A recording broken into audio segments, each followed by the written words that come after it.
So this kind of breaks off a little bit here. So we have a bit of separation.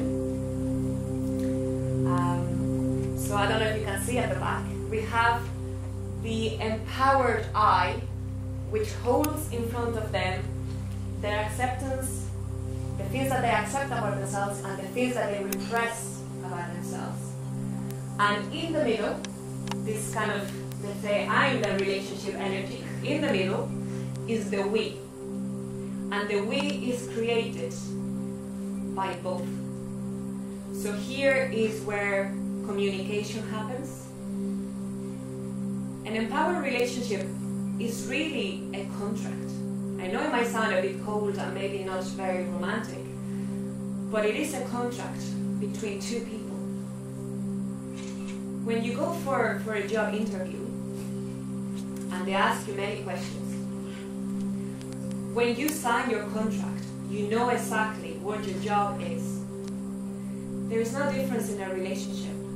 There is two people signing a contract, and each contract will be different for each relationship. So when we are here in the energy of the relationship, we co-create. We co-create. We have Laura, a beautiful individual, and we have Niall, a beautiful individual, that they have chosen to come together to co-create something. So Niall will hold space for Laura when she's having a freak out about, you know, she's feeling abandoned or rejected.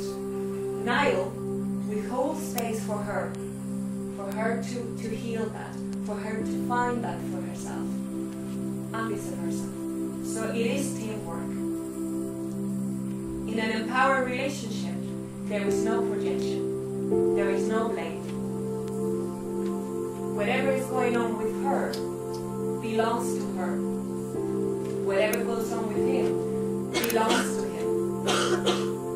And of course, in any issue, in any conflict, let's say rejection, as we were saying before, there is a person that will act that out actively, and the other person will be passively. So let's say with rejection, that's the energy in the middle. Let's say Niall will reject Laura, and Laura will feel rejected. But the energy, the wound is the same for both. So there is not, he's the one that's doing the rejection, therefore he's the bad one, you know, or both hold the same wound. You are in a relationship. I mean, any kind of relationship, it doesn't need to be romantic.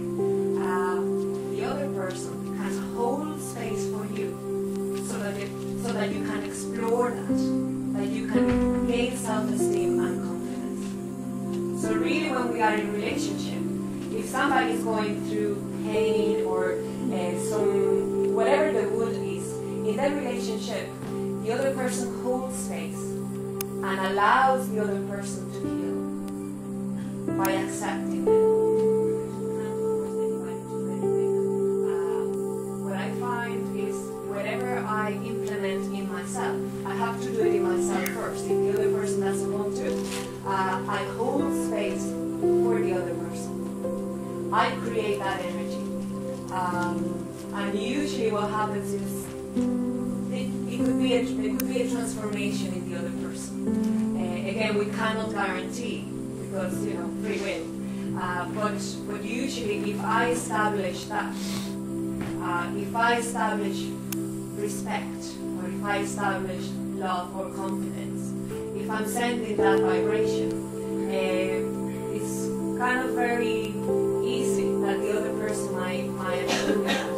If there is the we, if there is that place of common ground.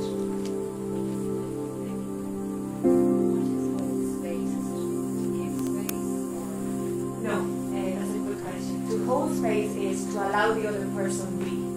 So let's say if you and me were in a relationship and I'm having a meltdown, I'm just going like, oh my god, I'm just feeling awful, and I feel like nobody wants me, nobody loves me. So you take that person and you say, well, why did you say I don't love you? Why did you say I do? So that is not holding space. when it is holding spaces, I'm having my meltdown. And you, when I'm having my meltdown, I'm showing you a part of me that I'm not accepting. I'm showing you a part of me that feels rejected, unwanted, and loved. So when you hold space for me, you can see this too. You can see this too. So I'm only showing you my rejection. So if you love the part of me that I reject, if you send love to the part of me that feels rejected, you are giving me space, you are allowing me to love and accept the part of me that I reject. So to hold space is not to get caught up in the mess of what it is that I'm expressing, but to know that I need your love and compassion to help me bring back that part of myself that I'm not accepting.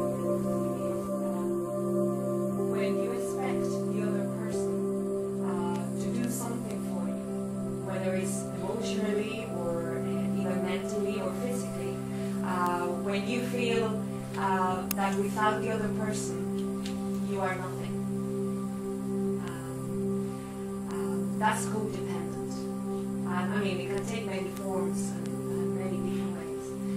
To be empowered is that you are your own entity, that the true source of love lies within yourself. The true source of freedom lies within yourself. Your true sense of power lies within yourself. So it's not about walking around life like, okay, I am my own person, I'm not interacting with anybody. It's not about that. But I'm not saying, okay, well, I have a problem, you have to fix it for me. Or, you know, we have to go together to where they are. In our relationship, we should feel safe. You know, we don't need to be perfect all the time, because the truth is we're not. That sense of being perfect. We are human beings, and we feel. And we have different seasons within ourselves.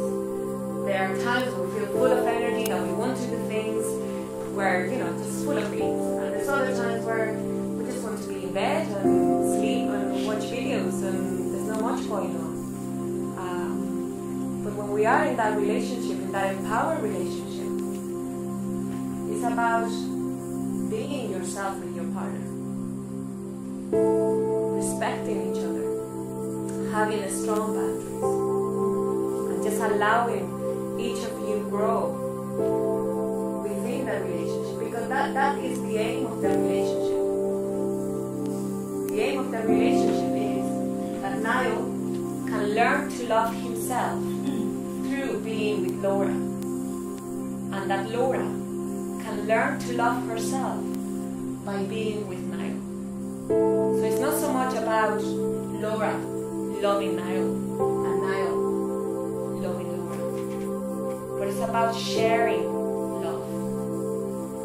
And we need to go through the polarity of giving love and receiving love. We need to experience both, to come to the middle point of embodying love, becoming love. So when we are in all these relationships that we feel or we're loving too much or we're not being loved enough, that's what we're learning. We're learning the different polarities, the giving and receiving, the different extremes, until we can come to the middle point where we can embody love, be love.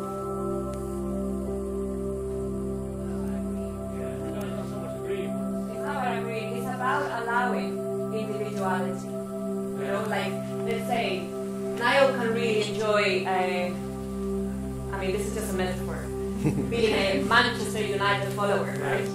And she can be a Liverpool follower. So they're not agreeing in who they're following in football.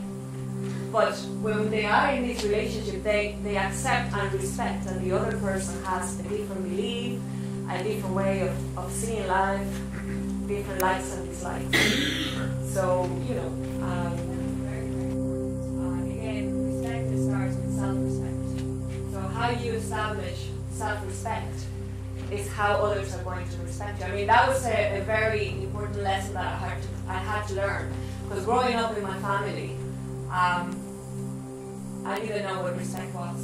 And I was, as I was telling you, these relationships where I was very disrespected and it just wasn't very nice. But I didn't know I was being disrespected. I thought that was just the way it was. You know, I didn't know. But then I learned that wasn't good. But again, it wasn't their fault. We were together. We co-created this respect because I didn't establish respect for myself. So we co-created that. Yeah. Everything that happens between two is co-created. So I was saying before, there is the energy, and one acts actively, and the other one passively. One is the giver, and the other one is the receiver. It's just sometimes easier to blame or to see the giver, the active one, as the bad one. Because it's more obvious than it's the one that is stepping the boundary. So it's easier to see that. But if you are in that struggle, what is your 50%? How are you co-creating this? Because I guarantee you, the person that is disrespecting you might not disrespect your friend. Why you and why not your